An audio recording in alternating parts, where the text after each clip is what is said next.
జాతీయపై చర్చ ఉంది. ఒక్క మాటలో చెప్పాలంటే తెలంగాణపై చర్చ ఉంది, కేసీఆర్పై చర్చ ఉంది. ఇది వాస్తవం. నేను చెప్పేది అతిశయోక్తి కూడా కాదు.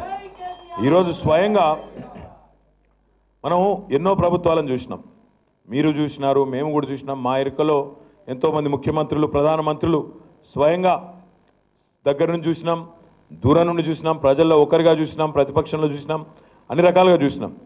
అందరూ కూడా రైతుల గురించి మాట్లాడిన వాళ్ళే, ఆ ఆకుపచ్చ కండువా వేసుకున్న వాళ్ళే, ఆకుపచ్చ తలపాగా చుట్టిన వాళ్ళే, జై కిసాన్ అనే నినాదం ఇచ్చిన వాళ్ళే.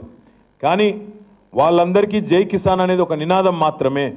మనకు మన ముఖ్యమంత్రి గారికి, టీఆర్ఎస్ పార్టీకి జై కిసాన్ అనేది ఒక నినాదం కాదు, ఒక విధానం.